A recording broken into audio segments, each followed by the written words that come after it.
everyone, and welcome back to The Rise Factor. I'm your host, Sarah Cincotta, and today I have the amazing Stu Taylor joining me from Sydney. Welcome, Stu.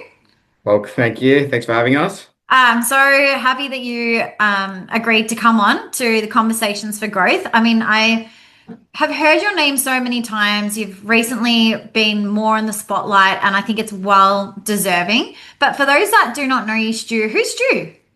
So I am in my or coming up to my mid-30s, which is hard to believe, but I come up to my mid-30s. I am married. I've got two little young girls, which I'm very fortunate to have that.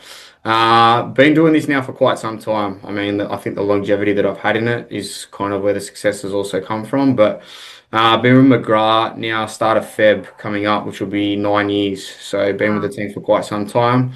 Transitioned from leasing, went into new business. Then obviously became a partner within the business, and now just growing the team around me as well. Mm. Personal stuff. I do like my training, like my running. Do quite a bit of running events, whether it be shorter course or longer course stuff. So something that'll be like an interest or a hobby of mine. Yeah, and generally, yeah, pretty busy in the social sort of aspect as well. Yeah, I love it. You wear so many hats, and you're not shy to show like all of you are on your socials either, which I love. Like, you can really see that you value your family and your health and your fitness and the lifestyle that you have and the success that you've created. So a massive congratulations, Stu, for just showcasing that. I think it's Thank you. awesome to see. Good. So Stu, a couple of things that you said there, like you've been in the industry for such a long time and you started in as a leasing consultant, and not only are you a BDM, but you were a partner at McGrath with McGrath. So Yeah. I'd love to unpack that. How did the transition happen to going from leasing into BDM? Yeah. At the time when I first joined here at McGrath, I mean, my two directors sat me down and had to talk about what it was going to look like, and they just said that we're going to start you in a leasing role. I didn't even know that that was a single role in itself at the time. Again, coming out of small offices that have typically got your property managers that are doing leasing, new business, and all that sort of thing. I didn't know that there was a standalone role, even just as a leasing consultant. Mm. So a bit oblivious to that. But when I came here, I guess looking at the energy, the work ethic that's in and around the offices that I'm currently working out of now, that was something that quite drove me quickly. And I remember, yeah, Matt King, my director, sitting me down and said, mate, all you got to do is to try and be the best leasing consultant that you can be, and future and bigger opportunities will come up. So I hit the ground running with that and just tried to really, again, become the best leasing person that I could be, helping people, trying to find, relocate tenants, grabbing onto the good quality tenants and applicants that were out there.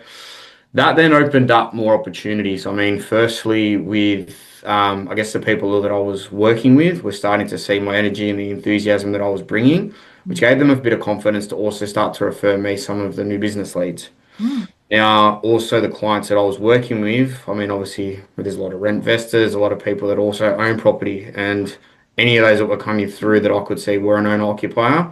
Yeah, I was grabbing onto those very quickly and again, lead generating myself. And at the time, we did have another BDM. She'd been with the company quite some time prior to that. And look, I was starting to, even though I was leasing, that was my main role. I was actually starting to bring on more new business than what she was. And I think that made maybe, again, without speaking, like I probably wasn't sitting that comfortably with her. She felt probably like the timing right was for her to move on. And that's when the opportunity came up as a BDM. And I sat down with the boys and the director and they said, look, we're going to look at hiring another person. I said, like, no, you're not. I'm going to take it. And when I am driven, and that's something that I guess has always, worked in my favor, but that I completely sort of changed my mindset around what I was doing. Instead of chasing, rental inquiries and rental applications, I started chasing leads, listings, and landlords, Mm. basically building up a pipeline big enough to make it work and obviously get it to where it is today. Yeah. So that's kind of like where it had stemmed from and started. About a year into my BDM space, again, the boys were seeing how quickly we were growing and how things were moving, and that's when the opportunity came up. They saw that how invested I was into what I was doing and how much I cared about the people around me and the people that are in this company, and the opportunity came up to also, become a partner here. So Mm. yeah, as if you ask me what some of my biggest accomplishments are, I still look at that as one of mine today. So Yeah. yeah. Stu, there's so many BDMs that I speak to who have advised that they would love the opportunity for partnership. So Yeah. without like sharing what you don't want to share, but sharing what you're comfortable, like what does that look like being a partner Yeah. as a BDM in the business? Um, well, I mean, like I've invested into basically the rent roll, right? So for me, I'm the one that's essentially the one growing it, and then Mm-hmm. we've got the property managers that are nurturing it. Yep. The more that I bring on and the more that this business grows within the role that I'm doing, the more I'll also get rewarded on the other side of that, okay, Mm, as a partner. So um, that's why it works for myself, it works for the boys, and it works for everyone that's in this room because the harder I go and the better I am at doing this, the better this whole business is going to be. So I kind of carry that on my shoulders and the weight of that. And if all our property managers want to get remunerated better and get looked after, the better I perform, the better and quicker that can happen for all of them. I love that. So I guess, your role then, Stu, is you are really the backbone of the property management business, right? And we see Well, so I many, wouldn't say backbone. I wouldn't say backbone because again, our property managers and our team leaders and stuff, yeah, they nurture it. They look after the management. Okay, like for me, from the growth aspect, yeah, I run that stuff. yeah. I'd kind of run like leasing new business team within our offices. And I would say, wouldn't say it's again backbone's probably not the exact word I would say because those guys, if they're losing more than we're gaining, this whole thing won't work. I Mm, think getting the structure and the setup right where we are growing and then we're also retaining those managements and our clients are getting looked after and managed correctly. yeah. That's when this whole thing starts to work really well together. For sure. I love what you said though, that, the better you do, the better your property managers and the team are room rated, That is right? correct. Yeah. And I think that's something that takes, a BDM into that partnership mentality that, the properties that you bring in, the revenue that's generated has an impact on the overall business outcome and their growth, which is great to have that light bulb moment when you go, okay, well, the growth that I'm creating affects the property managers, the leasing consultants, and how we're going to grow as a business, right? And Super important. Yeah. yeah, because Stu, you're not just dealing with one office. You're looking after how many? We're working out of 9 offices now. So Yeah. that had grown over time when I first started, back again, going 9 years now. We're going from 3 to 4 offices, which has now, again, a couple of offices we've opened. We then also took over, going just a bit over a year and a half ago now, the Sutherland Shire part of the business, which is added another 3 into the mix. Mm, Which has been good to obviously. It almost felt like I was starting again as a BDM down in that kind of space with some of the, I guess, working with the clients, the sales agents, and all that sort of stuff. So that was an exciting part, and it's taken a little bit to get a lot of the people and the clients on board there. But I think what we're starting to do in that space is starting to really work really well. So yeah, um, amazing. Well done. What are some lessons that you can unpack and uncover, during your time as a BDM? I think backing yourself to start with is super important. Like if you don't have the confidence in you and the team around you, that's Mm, going to reflect, when you're meeting a client. Like if you actually don't believe that you guys are going to give them the best service that that's out there, and you don't believe that you guys can get the job done and not only get the job done, look after it moving forward, your clients are going to think that as well. So I think you got to mm, believe in that. You got to believe in the team that you got and believe in your own capabilities. And once you do that, you can obviously start to move forward. yeah. I think consistency for me is probably the biggest thing that's worked over time. Mm, Consistency and probably the discipline to do so has probably changed my life and from both in a personal space and also from a work perspective. So that's a big thing for me. I always say that to anyone, any of these talks I've done, I always sort of drill into that because yeah, consistency for me, I can be quite regimented, but I mean, it definitely works for me and has allowed me to get to kind of where I am right now. yeah, love it. So backing yourself, having belief in yourself and your team, consistency and discipline. One thing you said earlier, Stu, is that you're quite driven. Has Yeah. that like always been a thing for you? And if so, like where does that stem from, that drive? I'm not sure to be fair. I don't know where it exactly stems from. I think it's probably I probably got I think when I started at McGrath, it's kind of when I got driven more in a work perspective. Mm, Prior to that it was just like a job. I think the mind shift of when I came in here from treating it like a job to then treating it like my career mm, switched. mhm. And that's when I got really driven in the workspace. And I saw the opportunity that was here within these offices and with the people that I was working around. They just, again, I think if you surround yourself with the right people and in the right environment, that's only going to reflect onto you for the better. Yeah, for sure. And for those like BDMs listening that perhaps at the moment are feeling like that it's a job and not a career, what's Yeah. something that you would recommend for them to do to help with their mindset shift? Um, I think you got to think if this is what you want to do. Like, Mm, if it's not, and you're not really going to invest yourself into it and give it everything that you've got, I mean, that comes back to you and no mm, one else. So, like for me, like the questions always come up to me about sales and stuff like that with what I do and how I do it, but I don't treat myself any different to any other sales agent. I've structured and set up my business no different to any other top performing sales agent right now. So. I'm not going anywhere. I'm invested in this and I have to make this work. So mm. there's no plan B for me. Yeah. Do you think that like more directors who are, wanting to, support their BDMs and really have them look at it as a career, could perhaps have that conversation around partnership so that, because a lot of BDMs think, okay, well, what's next after being a BDM? And sometimes, yeah, they might go into sales. But for But me, like definitely partnership was something that I always considered my last couple of years as a BDM. yeah, So would you encourage directors to like have the chat and so that BDMs can have and look at it as career like what you have now? I will. I guess it's hard to say for each individual businesses. I'm sure their structures and their setups could be different. But yeah, absolutely. I mean, it's something that I'm very proud of. And I think it not only works for myself, but it also works for all the people around me, like I said. So Mm, it drives me and I think started looking at my business a little bit differently as well.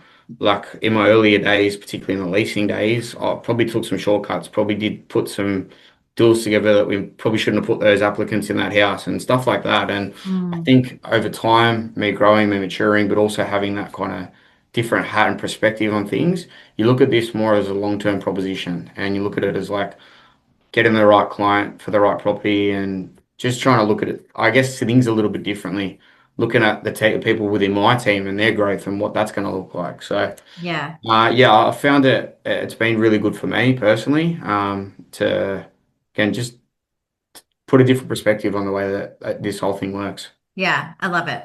All right, let's talk about some like your relationship building as a form of a growth strategy. I mean, you're so recognized by your peers at McGrath. They said you're a gun and you're a likable guy, which is, very evident.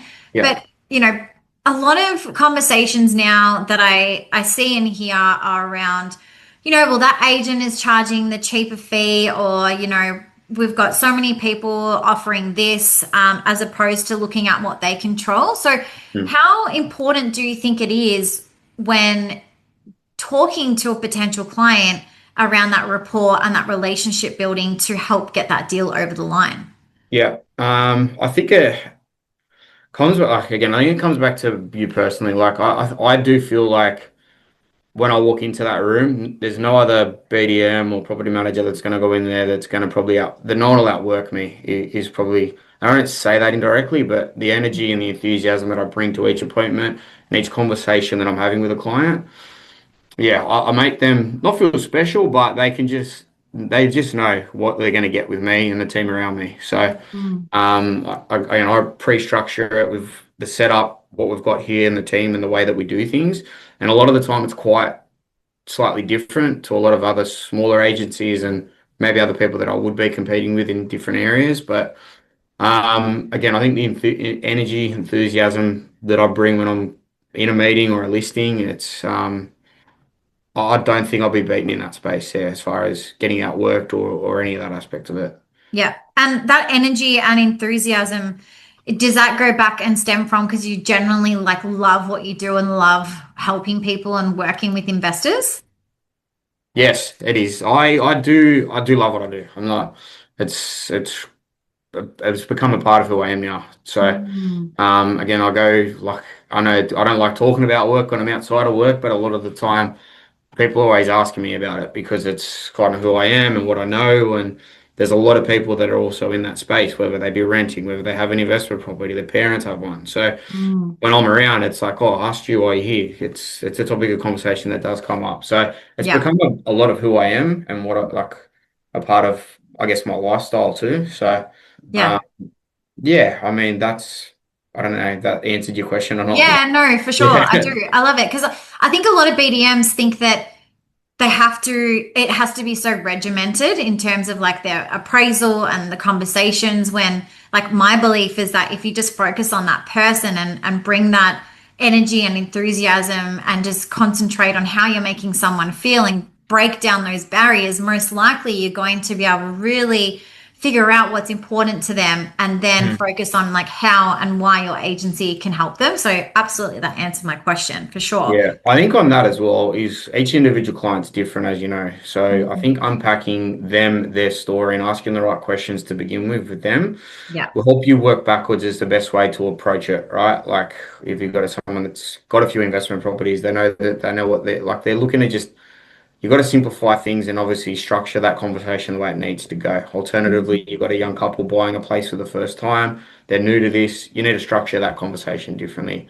Make it easy, simplify it, and go through, the best way to unpack that too. So, Yeah, I love that. And I think you know, we know the scripts and we pitch, so often, but for that first time investor, they're hearing all of this information for the first time. And I yeah, think it's important that like what you said, we have to remember who that client is, where they are on their journey. And sometimes we have to really like dumb it down and make it so easy for them yeah, to that's it. Of digest that information, right? Because course. otherwise, we're just talking all this stuff and they're like, whoa, they've never heard about these concepts before, these strategies, or like, all of the tech things that we speak about, like, Of course.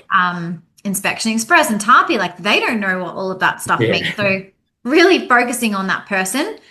Stu, you've had obviously great recognition. You won BDM of the Year for McGrath. You've spoken at ARIC. What has that recognition meant to you? Um, I think a lot of like it's a reward probably for the hard work that you put in prior to that. I Mm. think more than anything. Yeah, I don't like gloating about that stuff, which I know people within my network would know that, but it is still nice to get recognized. Not only for me, but for the team around me, because a lot of them, they don't. A lot of like my assistant, as an example, she's not going to be have her head up on the screen at the awards night or anything like that, but. She's all those transactional, all those deals that we're doing. She's a part of that whole process. So for Mm. me to get recognized, I try and make and gloat my team around me more so than anything because I can't do what I do without them. And yeah, I mean it is nice. It is nice to get rewarded and to get those recognitions when they come up. So Yeah, for sure. So, off air, I was asking you a few questions just to base, the conversation. And for those that don't know, Stu listed 515 properties last year, which is just phenomenal. Like, yes, Stu works in 9 different offices, but BDMs, if you can just fathom that for a second, 515 properties that Stu's personally, met these people, onboarded, and helped them with their journey is incredible. So I just want to acknowledge, that recognition here for a second, Stu, that it's amazing, like to be able to do that and sustain that level of service that you do and be so humbled by it. And, the fact that you've just even said it's about the team and you've got an amazing assistant and you're looking at hiring another assistant this year, which is no, great. she's in my team. She's been part-time in leasing as well, but she is already in my team at the moment. So So great. I think I'm gonna have her transition in there full time. So in the very near future, which will be good.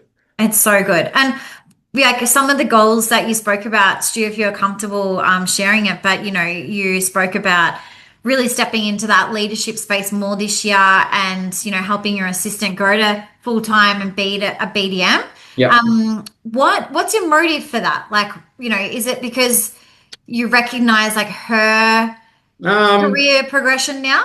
yeah, I think, and this would come back to the trainings that we have here within our team. Like they say, the more, right? The more that she brings on, like the whole company benefits as well. And like her from a progressional point of view, it's something that she wants to do, and she's made that clear to me as well. So, like for me to start to teach her to go down that path is excellent. Yeah. Prior to that, I had a leasing consultant that was again a network winner three times in a three time. It was a three-time leasing consultant of the year award winner only last year, and it was always like my right hand man, which is George. And his goal was to go into sales, and he ended up doing that at the back end of last year, which I Amazing. was super proud of that. Like just to see his progression from a young kid going to where he is now, and yeah, I like that kind of stuff excites me now. Again, I know you say all the awards and stuff like that, but me seeing them also succeed and coming through from, I guess, training that we've been able to provide them is super good, super nice. It's a good feeling. Yeah, I love it. So good. All right. So what I believe going forward, Stu, that BDM roles are going to look a little bit different Yeah, in terms of conversation. So how BDMs can actually maximize an investor's income whilst protecting their assets. So yeah, wealth creation, asset management. Is yeah. that something that you also believe like we're going to see a shift in what like landlords and investors are going to want to see from us as opposed to just the traditional property management method that we list and lease their property now, we manage it, and that's essentially where it ends. Yeah, I think a lot of that'll come into your property managers' conversations as well. I think the not only the BDM but also the property manager space is you need to.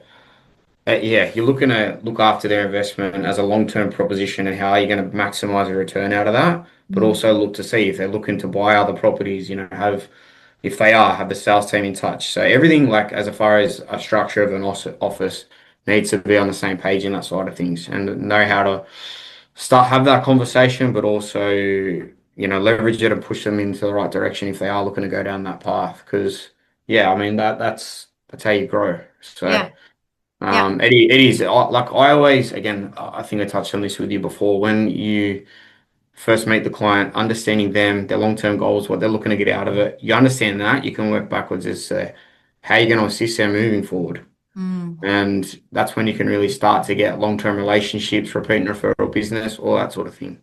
yeah, yeah. Spot on. Absolutely. I love it. What advice do you give landlords when they're purely focused on the management fee? Like a conversation around that, is that what you mean? Or Yeah, like if you've come up, like I know you said, you're probably, are a leg up on a lot of other people in your area. But if there was yeah, a conversation that came up around, Stu, we really like you, yeah, but such and such down the road has offered us, 5%. So if you can do 5%, we'll come with you. yeah. And so I think again, under like ask the question like, what's important to you? Mm, And then they'll unpack it. Oh, I want the right quality of service. I want the right tenant. Okay. How are we going to do that for you? Like, I don't really talk about fees until like we are literally signing. mm-hmm, So a lot of the talk is more around them, their needs, what they're looking to get out of it, what we need to do in order to maximize the return, minimize the vacancy, and get them a good quality tenant mm-hmm. ready to move in. We're talking all about that stuff. By the time we're talking about fees, most of that they're already on board with you and happy to proceed at that point. They're Yeah, it does invested. come up. Don't get me wrong. There are going to be people, there are going to be clients. You are going to miss out on business. You let that stuff affect you personally, then like again, you got to be ready to lose some. You're not going to win everything you're going to go into. But at the same time, yeah, I think like fee related stuff, again, I think it's just more so setting the tone with them early and understanding them and their needs. And you'll overcome a lot of that conversation later down the track. Yeah, such great advice. All right, so next generation of BDMs, lots of them coming through, Stu, like Yeah. lots of new BDMs coming through. What are some daily habits that are going to help them create momentum in their career? Consistency to start with. I know I talked about that before, but consistency with it. Look, I think your work ethic has got to be exceptional as well to do really well at it. Mm, Like I do work 6 days a week. There are days I work back late. There are days I take my hot work home with me. That'll annoy and that'll frustrate my wife at times, right? But the reality is that hard work and that energy that I'm putting in now is only going to help you move and progress forward. mm, Um, I've worked like that since I started in leasing, and that same work ethic transitioned into the BDM space. So I think you got to be really consistent with what you do, and you got to understand that this doesn't happen overnight. These sort of numbers, like it doesn't happen overnight. mm. There's been a concrete, like a progressional build over a long period of time to get it to where it currently is. So Yeah. if you think you're just going to come in and sign up 300 in a year, like it's probably not going to happen. So again, you start small, set those numbers or your monthly numbers, and just progressionally try and build on there. Yeah. Sound advice. What about confidence? So BDMs coming in, they're the next Yep. generation. They haven't been doing it for very long. They perhaps don't have that grit or that feeling of backing themselves yet, Mm. or the belief just yet. What can they do to help build that confidence in themselves and with their team and their environment? Probably role play with some of your sales agents. I think Mm, it's super important for you to get in and around the sales team because at the end of the day, that's what you are. You are a salesperson for the business and the rental side of things. So, yeah. like again, my earlier days were going in the sales meetings, going into their village meetings, working on the floor around them, hearing their conversations, their dialogue, what that looks like. Yep. You are doing the same thing. Like if you practice it, you're around it, you start talking like that that confidence and that it'll come. Again, it doesn't probably happen overnight. Like again, for me now walking into a room, I have that confidence and the belief in me and the team around me. So Mm, um yeah, it's not something that I can easily say, yeah, just go out and do it because for some people it won't be as easy as that. But I think it's important again for them to get in around the sort of sales meetings, the coaching. I don't know what training again other offices people have, but I guess I've been very blessed and lucky to work in an environment like I do and be around people like I have been because that's helped me progress to where I am now. yeah. I mean, like McGrath, personally, I know like they support you guys and invest in and the network. Like how amazing that I get to work with all of the BDMs in McGrath this year. Like you can really tell that McGrath takes that really seriously with investing Yeah, in their people, which I think is great. And surrounding yourself, I think, with other BDMs. Like Stu, I'm sure you won't mind, but like if you want to catch up with Stu and have a conversation with him and unpack his mm, 9 years doing this stuff, I'm sure you're not going to have a no, problem with that. And just using that as inspiration. I think I like this quote, and it says like, act first and confidence will flow from that. So yeah, I think sure, confidence isn't something that comes natural to people. It certainly didn't come natural to me, but the more I was consistent with things, the more conversations that I had, the more I got to know my team, the sales team, the property management team, yeah, then the confidence grew. And I think there's no limit then on where your confidence can go. And it's not from like an ego place. It's just being no, like what you said earlier, is believing in yourself, believing in your team, backing yourself, backing your team, and backing your growth. So, Stu, you've got some goals this year. Number one for McGrath again, for yes, BDM of the year, yeah, growing your team, stepping into that leadership role, buying another house, going overseas, yeah, spending more time with your two girls, which yeah, is great, great goals. I would love to catch up again at the end of the year, Stu, and look at, first of all, holding you accountable to your goals.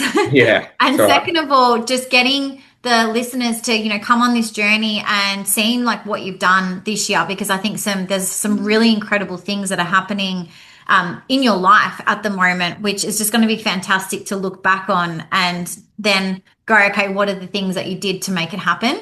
I just want to say, Stuart, a big thank you for sharing your journey, your insights, being so open, your grounded approach to growth. Your story is a powerful reminder on where you started to where you are today, and that it's happened over time with that discipline and consistency and that energy and enthusiasm. And it's no wonder you're, like I said earlier, so recognized by your peers. So a massive congratulations to you. And thank you so Thank much you. for coming on today. It's been exceptional. No problems at all. Thanks for having me. Appreciate Thank it. you. And team, if you would like to connect with Stu, his details will be on the episode. But in the meantime, keep rising.